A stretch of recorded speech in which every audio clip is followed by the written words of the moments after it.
اللہ من الشیطان الرجیم بسم اللہ الرحمن الرحیم ثم صدقناہم الوعد، پھر ہم نے ان کے ساتھ اپنا وعدہ سچ کر دکھایا۔ صدقنا صدق سچائی کو کہتے ہیں۔ ہم نے سچ کر دکھایا ان کے ساتھ اپنے وعدے کو۔ فانجیناہم، اور ہم نے ان کو نجات دی۔ انجینا نجات سے ملتا جلتا لفظ۔ ومن نشاء، اور جس کو ہم نے چاہا ہم نے اس کو بھی نجات دی۔ وَأَهْلَكْنَا الْمُسْرِفِينَ، اہلکنا ہلاکت سے ملتا جلتا لفظ ہے، اور ہم نے ہلاک کر دیا مسرفین کو، اسراف کرنے والے، حد سے بڑھنے والے، ہم نے ان لوگوں کو ہلاک کر دیا۔ تو پچھلا درس آپ کو یاد ہوگا کل والا کہ نبی علیہ الصلوۃ والسلام پہ اللہ کی کتاب پر اعتراضات کرتے تھے۔ کتاب کو کہتے تھے یہ تو اضغاث احلام، کہ یہ تو جیسے پیچیدہ خواب ہوتے ہیں جن کی کوئی تعبیر نہیں ہوتی، جن کا کوئی مقصد نہیں ہوتا، یہ تو ایسے ہی ہے۔ نعوذ باللہ، نبی علیہ الصلوۃ والسلام کو رات کو خواب آتے ہیں اور یہ صبح لوگوں کے سامنے بیان کر دیتے ہیں۔ ان کے پاس کوئی فرشتہ نہیں آتا، کوئی وحی نہیں آتی، نعوذ باللہ۔ کبھی کہتے تھے بل افطرا ہو، آپ اس کو اپنی طرف سے بنا لاتے ہیں، اپنی طرف سے گھڑ کے لاتے ہیں۔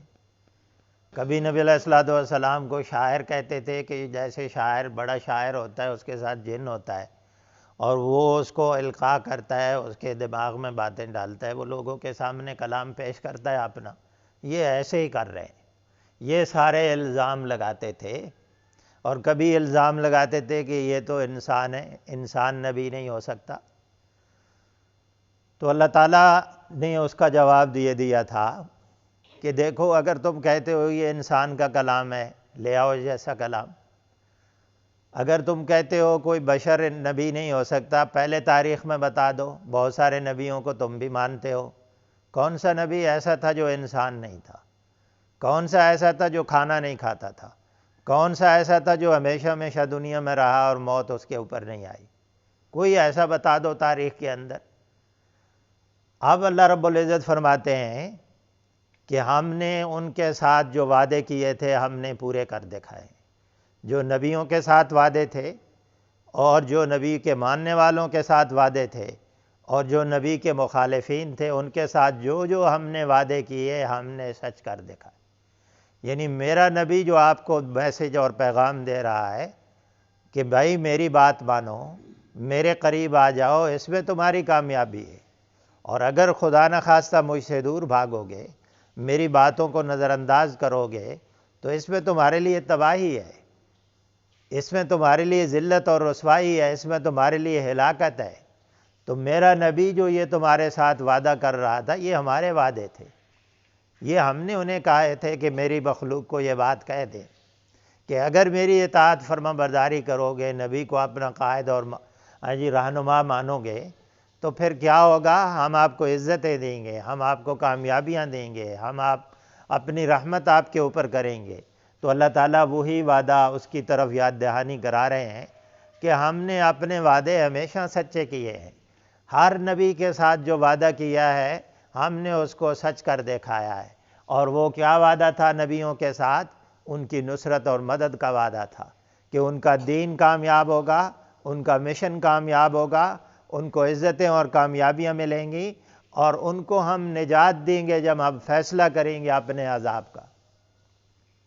یہ اللہ نے ان کے ساتھ وعدے کیے تھے، اور دنیا میں کوئی نبی ایسا نہیں ہے جس کے ساتھ اللہ نے اپنی مدد اور نصرت کا جو وعدہ کیا تھا وہ پورا نہ کیا۔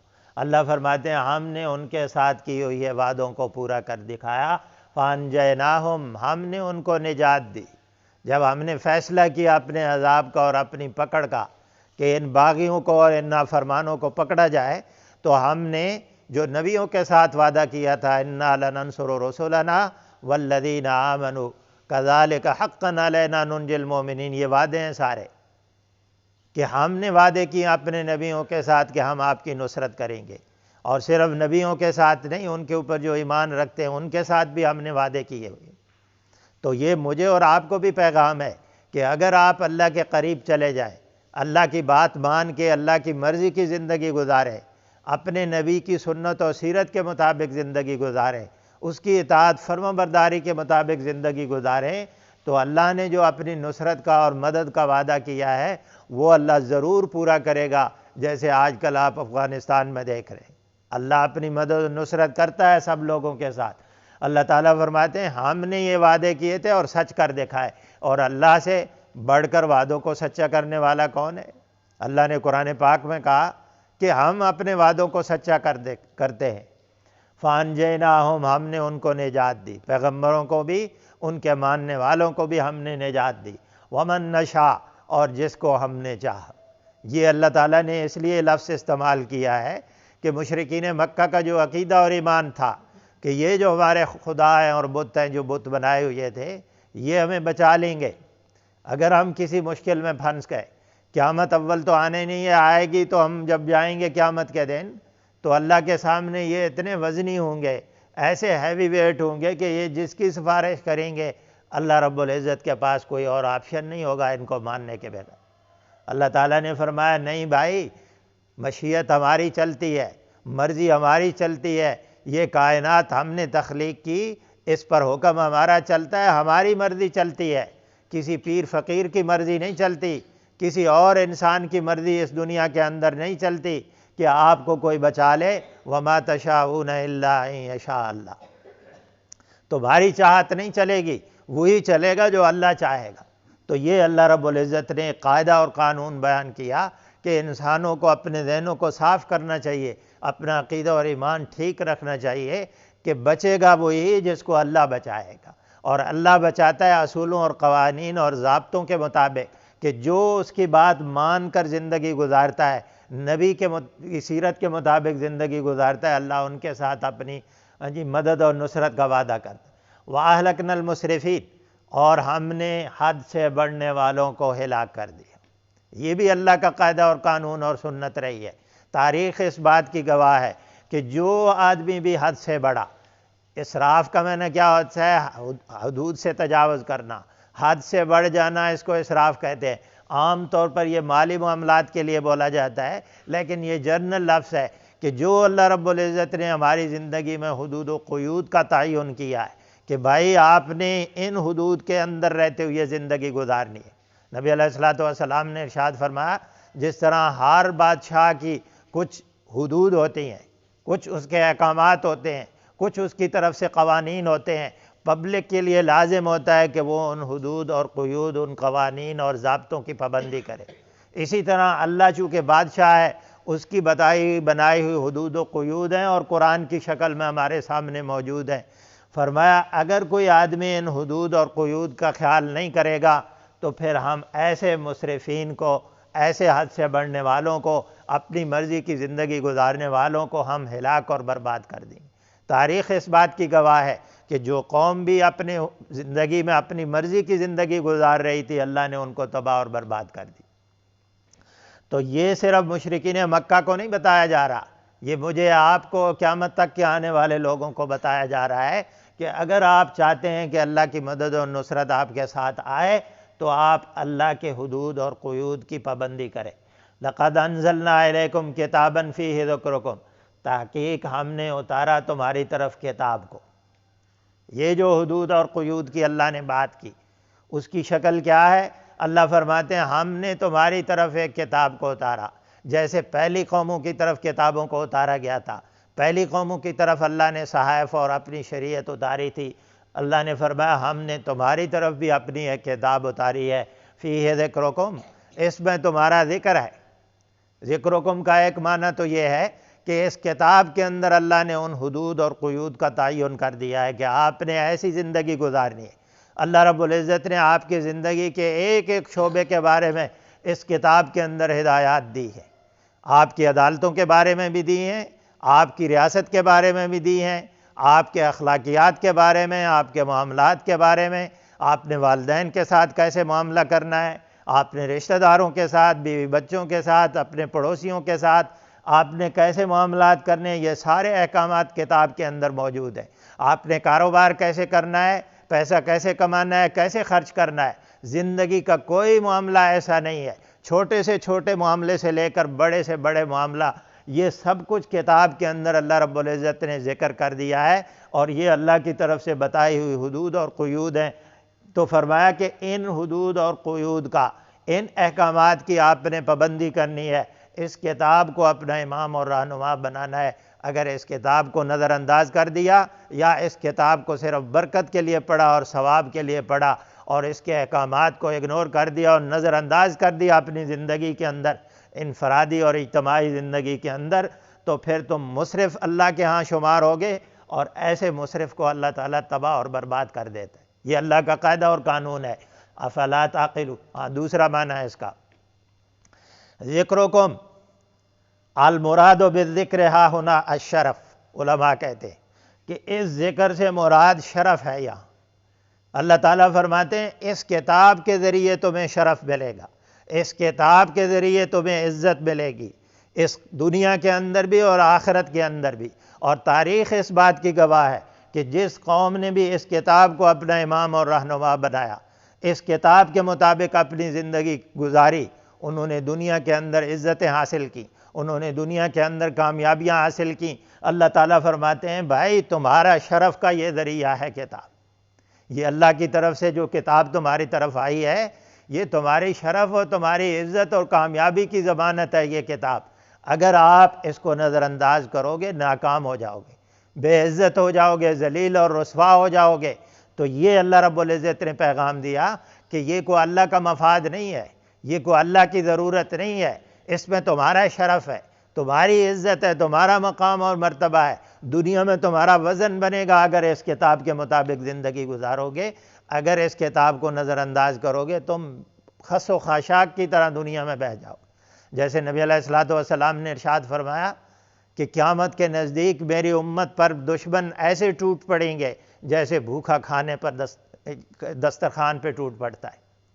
نبی علیہ الصلوۃ والسلام سے پوچھا گیا اللہ کے رسول صلی اللہ علیہ وسلم، کیا اس وقت امت آپ کی کمزور ہوگی تعداد کے لحاظ سے، وسائل کے لحاظ سے؟ نبی علیہ الصلوۃ والسلام نے فرمایا نہیں، تعداد کے لحاظ سے کمزور نہیں ہوگی، وسائل کے لحاظ سے کمزور نہیں ہوگی، ایٹمی پاور بھی ہوگی لیکن اس کی عزت، اس کا مقام اور مرتبہ نہیں ہوگا۔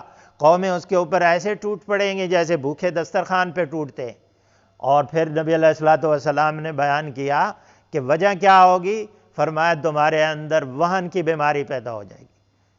نبی علیہ الصلوۃ والسلام سے پوچھا گیا مل وہن یا رسول اللہ صلی اللہ علیہ وسلم، اے اللہ کے رسول صلی اللہ علیہ وسلم وہن کیا چیز ہے؟ فرمایا حب الدنیا وکراہیت الموت، یہ دنیا کی محبت میں اندھے ہو جائیں گے اور مسرف ہو جائیں گے، اللہ کی حدود اور قیود کا خیال نہیں رکھیں گے، اللہ کی کتاب کو، اللہ کے احکامات کو نظر انداز کریں گے اور اپنی مرضی کی زندگی گزاریں گے، اور جہاد کا راستہ چھوڑ کر موت سے نفرت کرنا شروع کر دیں۔ چونکہ آخرت کی تیاری نہیں ہے، جہاد سے منہ موڑیں گے۔ دنیا کی محبت ہے، جہاد سے منہ موڑیں گے۔ دنیا کی محبت ہے، مرنے پر دل نہیں چاہے گا۔ آخرت کی تیاری نہیں ہے، مرنے سے نفرت کریں گے۔ یہ بیماری جب میری امت کے اندر پیدا ہو جائے گی تو قومیں اور دشمن ان کے اوپر ٹوٹ پڑیں گے۔ تو گویا خلاصہ یہ ہو گیا کہ بھائی اگر ہم اللہ کی حدود اور قیود کا اس کی پابندی کریں، اللہ کی کتاب، اللہ کے احکامات کے مطابق زندگی گزاریں، اپنی آخرت کی فکر کریں، تو پھر ہمیں عزت اور شرف ملے گا اس دنیا کے اندر بھی اور آخرت کے اندر بھی۔ افلا تعقلون، اللہ نے سوال کیا ہے، کیا تم عقل کا استعمال نہیں کرتے ہو؟ میں نے تمہیں عقل اور شعور دیا ہے، میں نے تمہیں سمجھ دی ہے، میں نے تمہیں سوچنے اور سمجھنے کی صلاحیتیں دی ہیں۔ قوموں کی تاریخ تمہارے سامنے ہے، قوموں کا عروج و زوال ویسے نہیں ہو جاتا، اللہ کے قاعدے اور قانون ہیں۔ کوئی قوم اس قاعدوں اور قانون کے مطابق ہی ترقی کرتی ہے اور اللہ کے بنائے ہوئے قوانین کے مطابق ہی ذلیل اور رسوا ہوتی ہے۔ تو اللہ تعالیٰ فرماتے ہیں اپنی عقل کا استعمال کرو، اپنی تاریخ سے فائدہ اٹھاؤ، قوم کی تاریخ سے فائدہ اٹھاؤ کہ وہ کیسے ان کو ترقی ملی تھی، کیسے وہ اللہ کے عذاب کی مستحق ہوئی۔ کم قسمنا من قریۃ، کم کا معنی ہوتا ہے کتنی ہی، قریہ کا معنی بستی اور بڑے ٹاؤن کو کہتے ہیں۔ کتنی ہی بستیوں کو، قسمنا کا معنی ہوتا ہے کوٹ کوٹ کے کسی چیز کو ریزہ ریزہ کر دینا۔ اللہ تعالیٰ فرماتے ہیں کتنی ہی بستیوں کو ہم نے ریزہ ریزہ کر دیا۔ وہ قومیں، وہ بستیاں بہت طاقتور تھیں۔ بستیوں سے مراد وہ بستیوں میں رہنے والے لوگ۔ اللہ تعالیٰ فرماتے ہیں وہ طاقت میں اور قوت میں بڑے سخت تھے، جسمانی لحاظ سے بھی بڑے مضبوط تھے، معیشت بھی ان کی بڑی مضبوط تھی، دنیا کے اندر ترقی کر رہے تھے، لیکن اللہ رب العزت نے ان کو ایسا کوٹا، ایسا ریزہ ریزہ اللہ رب العزت نے کر دیا، ایسا جڑ سے ان کو کھیڑ دیا کہ ان کے نام و نشان اللہ رب العزت نے تاریخ سے مٹا دی۔ یہ قوم عاد کی تاریخ کو دیکھ لیں، قوم سمود کی تاریخ کو پڑھ لیں، قوم نوح اور قوم لوط کی تاریخ کو پڑھ لیں، یہ قومیں کتنی طاقتور تھیں، یہ جسمانی لحاظ سے کتنی طاقتور تھیں، یہ پہاڑوں کو تراش کر بڑے بڑے گھر بناتی تھی، مشینری کا دور نہیں تھا، اتنے طاقتور تھے۔ تو اللہ رب العزت فرماتے ہیں ان کا نام و نشان ہم نے مٹا دیا۔ یہ میں نے پہلے بھی آپ کو بتایا تھا، ڈیڈ سی جس کو کہتے ہیں، یہ یہاں قوم لوط آباد تھی، آج بھی اس کے اندر کوئی مچھلی نہیں زندہ رہ سکتی، یہ بہت زرخیز اور آباد زمین تھی، لیکن اللہ رب العزت نے ان کی ساری آبادی، ان کی ساری ترقی اور ساری قوت اور طاقت اللہ رب العزت نے مٹا کے رکھ دی۔ کیوں؟ اس لیے کہ وہ مسرف تھے، حد سے بڑھنے والے تھے، اللہ کے حدود اور قیود کی پابندی کرنے والے نہیں تھے، اللہ کی کتاب اور شریعت کو نظر انداز کیا تھا، اللہ نے ان کی طاقت اور قوت کا خاتمہ کر دیا۔ اللہ رب العزت فرماتے ہیں ہم یہ ایسا ہی کرتے ہیں اگر کوئی یہ کام کرے۔ کانت ظالمتاً، وجہ بھی بیان کی کیوں ہم نے ہلاک کیا ان کو، وہ ظالم تھی، وہ ظلم کر رہی تھی، اللہ کا کفر کرنا، اللہ کے ساتھ شرک کرنا، اللہ کے رسول کو ماننے کے لیے تیار نہ ہونا، اللہ کی کتاب کو نظر انداز کرنا، اپنی مرضی کی زندگی گزارنا، حدود و قیود کا خیال نہ کرنا، یہ ساری چیزیں ظلم کی شکلیں ہیں۔ یہ ساری اللہ نے فرمایا ہم نے ان کو ہلاک اس لیے کیا کہ وہ ظالم تھے، اور اللہ کی ذات یعنی اللہ کے حقوق بھی نہیں ادا کر رہے تھے، اور اپنے اوپر بھی ظلم کر رہے تھے کہ ایک بندہ جب اپنے رب کی نافرمانی کرتا ہے، اپنے نفس کے ساتھ بھی، اپنی جان کے ساتھ بھی زیادتی کرتا ہے، تو اللہ نے فرمایا یہ ظلم وہ کر رہی تھیں، اس لیے ہم نے ان کو ہلاک کیا۔ وَأَنشَأْنَا بَعْدَهَا قَوْمًا آخَرِينَ، انشأنا کا معنی ہوتا ہے جو اردو میں لفظ نشو و نما آپ سنتے، کسی چیز کو دوبارہ کھڑا کرنا۔ انشأنا بعدها قوما آخرین، ان بستیوں کے بعد، ان قوموں کے بعد ہم نے ایک دوسری قوم کو کھڑا کر دیا۔ اللہ رب العزت یہ فرماتے ہیں کوئی آدمی اس غلط فہمی میں نہ رہے کہ میرے بغیر دنیا کا نظام نہیں چل سکتا۔ اللہ نے فرمایا اللہ اس چیز کا محتاج نہیں ہے، اللہ کسی قوم، کوئی بندہ، کوئی قوم اس دنیا کے لیے ناگزیر نہیں ہے۔ اللہ کے قاعدے اور قوانین ہے کہ جو بھی مسرف بنے گا، جو بھی اپنی مرضی کی زندگی گزارے گا، اللہ اس کو تباہ اور برباد کر کے ایک نئی قوم کو کھڑا کر دے گا۔ اور اللہ نے قرآن مجید کے اندر یہ بات کہی ہے کہ اگر تم دین کا کام نہیں کرو گے، تم میرے نبی کا ساتھ نہیں دو گے، تم میری کتاب کے احکامات کو دنیا کے اندر نافذ کرنے کی کوشش نہیں کرو گے، ہم کسی اور قوم کو لے آئیں گے۔ یحبونہ ویحبونہ، اللہ ان کے ساتھ محبت کرے گا، وہ اللہ کے ساتھ محبت کرنے والے ہوں گے۔ اللہ کا دین بھی کسی کا محتاج نہیں ہے، اور اس کائنات کا نظام بھی کسی کا محتاج نہیں ہے۔ اس دنیا کے اندر کوئی آدمی، کوئی قوم ناگزیر نہیں ہے کہ اللہ رب العزت دنیا کا نظام چلانے کے لیے اس قوم کو زندہ رکھے گا۔ اللہ نے فرمایا نہیں، ہم ایک قوم جب تباہی اور بربادی کی طرف بڑھتی ہے، مسرف بنتی ہے، ہم اس کو ہلاک کر دیتے ہیں اور اس کی جگہ پہ ایک نئی قوم کو کھڑا کر دیتے ہیں۔ وَمَا أَنْتَ عَلَيْنَا بِعَزِيزٍ، ہمارے لیے یہ کوئی مشکل کام نہیں، ہم بہت آسانی کے ساتھ یہ کام کر سکتے ہیں۔ فَلَمَّا أَحَسُّوا بَأْسَنَا، پس جب انہوں نے محسوس کیا، احسو محسوس سے ملتا جلتا لفظ ہے، آہٹ کو محسوس کرنا، جب انہوں نے بأسنا عام طور پر مالی مشکلات کے لیے یا جنگ کی جو تکلیفیں ہوتی ہیں اس کے لیے یہ لفظ استعمال ہوتا ہے، تو اللہ تعالیٰ نے فرمایا جب ہم نے ان کے اوپر ایسے عذاب مسلط کیے، جو مالی مشکلات کا شکار ان کو کیا، ہماری طرف سے قحط ان کے اوپر آئے، ہماری طرف سے طوفان آیا، ان کی فصلیں اور سب کچھ زمینیں تباہ اور برباد ہو گئیں، یہ اور ہم نے اپنی طرف سے جنگیں ان کے اوپر مسلط کی، ان کا امن اور سکون تباہ اور برباد کر دیا۔ یہ جب ہمارا عذاب انہوں نے محسوس کیا، اذا ہم منہا یرکضون، فوراً، اذا کلمہ مفاجات ہوتا ہے، فوراً، یعنی یوں ہی اللہ کے عذاب کو محسوس کیا، فوراً وہ ان بستیوں سے، ان جگہوں سے، یرکضون کا معنی ہوتا ہے پاؤں کو زمین پر زور سے مارنا یا ٹانگوں کو ہلانا، مراد دوڑنا ہے یہاں معنی۔ اذا ہم منہا یرکضون، جو ہی اللہ کے عذاب کی آہٹ کو محسوس کیا، فوراً وہاں سے دوڑنے لگے، فوراً وہاں سے بھاگنے لگے۔ یہ اللہ رب العزت کہہ رہے ہیں انہیں اپنی قوت اور طاقت پہ بڑا ناز تھا، بڑا فخر تھا، ہم بڑے طاقتور ہیں۔ ان کا تو خیال اور عقیدہ یہ تھا کہ ہم لازوال ہیں، ہم ناقابل شکست ہیں، ہماری قوت اور طاقت۔ لیکن جب اللہ نے عذاب کا فیصلہ کیا تو پھر فوراً دیر نہیں لگائی، وہاں سے بھاگنا شروع کر دی۔ یہ مشرکین مکہ اور قیامت تک کے آنے والے لوگوں کو اللہ نے یہ پیغام دیا، اپنی قوت اور طاقت کے نشے میں نہ رہنا۔ جیسے امریکہ اپنی قوت اور طاقت کے نشے میں تھا، اللہ رب العزت نے اس کے غرور کو خاک میں ملا دیا۔ اللہ تعالیٰ یہ فرما رہے ہیں کوئی آدمی اللہ کے مقابلے میں کچھ نہیں ہے، ایک ذرے کے برابر بھی نہیں ہے۔ جو ہی انہوں نے اللہ کے عذاب کو محسوس کیا، فوراً سرپٹ دوڑنے لگے۔ لا ترکضوا، اللہ کی طرف سے یہ پیغام، لا ترکضوا، مت بھاگو۔ اب کدھر جاتے ہو بھاگ کے؟ اب تمہیں کوئی نہیں بھاگنے دے گا، اس لیے کہ یہ کوئی دنیا کی فوج نہیں ہے کہ دنیا کی فوج سے، دنیا کی کوئی طاقت نہیں ہے وہاں سے بھاگ جاؤ گے۔ یہ اللہ کی طاقت ہے، یہ اللہ کا فیصلہ ہے، اور جس کو اللہ پکڑتے ہیں، عذاب کا فیصلہ کرتے ہیں، وہ آدمی بھاگ نہیں سکتا۔ یا معشر الجن والانس ان استطعتم ان تنفذوا، اے جن و انس کی جماعتوں، بھاگ جاؤ اگر تم بھاگ سکتے ہو۔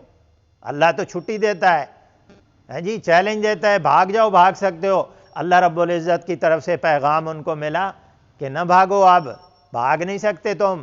وارجعوا الی ما اترفتم فیہ، وارجعوا، لوٹو، رجوع سے ہے، لوٹو تم الی ما اترفتم فیہ، اس ساز و سامان کی طرف جو عیش و عشرت کے لیے تمہیں دیا گیا تھا، وہ ساز و سامان دنیا کی زندگی کا جس کے ذریعے تم عیش و عشرت کر رہے تھے، جس کو تم سمجھتے تھے کہ یہ ہمارے کمال کا نتیجہ ہے، ہمارے علم اور ہماری صلاحیتوں کا نتیجہ ہے، اور جس کو حاصل کر کے تم اللہ اور اس کے رسول کی بغاوت کرتے رہے، عیش و عشرت کرتے رہے، نافرمانی کرتے رہے، مسرف بن گئے، اللہ کی حدود اور قیود کا خیال نہیں رکھا، اللہ کی کتاب کا خیال نہیں رکھا، اپنی مرضی کی زندگی گزارتے رہے۔ اللہ فرماتے ہیں کدھر بھاگ رہے ہو؟ دوڑو ذرا، جاؤ واپس اپنے ان عیش و عشرت کے سامانوں کی طرف جن کے بارے میں تمہارا یہ عقیدہ تھا کہ ہمارے اوپر تو کبھی زوال نہیں آ سکتا، ہم تو کبھی ناکام نہیں ہو سکتے۔ اللہ کی طرف سے انہیں یہ حکم ملتا ہے جاؤ ذرا عیش و عشرت کے سامانوں کی طرف۔ وَمَسَاكِنِكُمْ، اور تمہاری رہائشیں، سکونت اردو میں لفظ استعمال ہے، اس سے ملتا جلتا ہے، تم اپنے ان محلات کی طرف جاؤ جو حلال و حرام کی تمیز کے بغیر آپ نے بنائے تھے اور تم سمجھ رہے تھے کہ ہم نے ہمیشہ یہاں رہنا ہے۔ جاؤ ذرا وہ ایوان صدر میں بیٹھو، وزیر اعظم ہاؤس میں بیٹھو، جیسے وہ بھاگ گئے ہیں چھوڑ کے۔ اللہ نے فرمایا اللہ کی طرف سے یہ حکم ہے جاؤ ذرا، تم تو یہ دعوے کرتے تھے کہ ہم نے ہمیشہ یہاں رہنا ہے۔ لعلکم تسألون، تاکہ تم سے سوال کیا جائے۔ تسألون سوال سے ملتا جلتا لفظ ہے، تاکہ تم سے پوچھا جائے کہ یہ جو اللہ نے تمہیں ساز و سامان دیا تھا، یہ تو اللہ نے تمہیں دیا تھا، یہ تو تمہاری آزمائش تھی، یہ تو تمہارا امتحان تھا، یہ دنیا کی زندگی تو تمہارے لیے امتحان تھی کہ تم کیسے زندگی گزارتے ہو، اپنی مرضی کی گزارتے ہو یا اللہ کی مرضی کی گزارتے ہو۔ یہ تم سے ذرا پوچھا جائے کہ یہ مال اور عیش و عشرت کے سامان، یہ بڑے بڑے محلات حاصل کر کے تمہارا رویہ کیسا تھا دنیا کے اندر۔ ایک تو اس کا مفہوم یہ ہے، اور دوسرا اس کا مفہوم، ممکن مفہوم یہ بھی ہو سکتا ہے کہ تم تو کہتے تھے ہم بڑے حکیم ہیں، بڑے دانا ہیں، وہاں محفلیں لگاتے تھے، لوگ آتے تھے تم سے پوچھتے تھے اپنے زندگی کے معاملات کے بارے میں، تم پبلک انکوائریاں لگاتے تھے، وہاں بیٹھتے تھے، لوگ تمہارے پاس بیٹھتے تھے، تمہاری رونق ہوتی تھی، تمہارے نوکر چاکر ہوتے تھے، تم سے پوچھ کے لوگ کام کرتے تھے، اور بڑے تمہارے پاس اقتدار تھا، اختیار تھا، قوت اور طاقت تھی، یہ سب کچھ تھا، آپ بتاؤ ذرا تمہاری کیا کیفیت ہے؟ تو آج کے سبق کا خلاصہ یہ ہو گیا کہ بھائی ہم نے مسرف نہیں بننا ہے، ہم نے اللہ کی حدود اور قیود کا جو اللہ نے بنائی ہے ہماری زندگی کے حوالے، دیکھنے کے حوالے سے اللہ کی حدود ہیں، سننے کے حوالے سے، پوری زندگی لباس کے حوالے سے، کھانے پینے کے حوالے سے، اخلاقیات معاملات کے حوالے سے، ہر چیز کے حوالے سے جو اللہ کی حدود اور قیود ہیں ہم نے ان کی پابندی کرنی ہے۔ اور اس کا طریقہ کیا ہے؟ اللہ کی کتاب کو پڑھنا ہے، اللہ کی کتاب کو سمجھنا ہے، نبی کی سیرت اور سنت کو سمجھنا ہے اور اس کے مطابق زندگی گزارنی ہے، اور جو کچھ ہمیں ملے اللہ کی طرف سے اس کے اوپر فخر اور غرور نہیں کرنا ہے، بلکہ عاجزی اللہ کے سامنے کرنی ہے۔ اس کو یہ نہیں کہنا یہ میرے کمال کا نتیجہ ہے، میرے علم و فضل کا نتیجہ ہے، یہ سب کچھ جو دیا گیا یہ اللہ کی طرف سے ملا ہے۔ انسان کے اندر عاجزی آنی چاہیے، اس کی شکر اس کے اندر آنا چاہیے، اللہ کی اطاعت اور فرمان برداری ہونی چاہیے۔ اللہ سے دعا ہے کہ اللہ تعالی عمل کی توفیق نصیب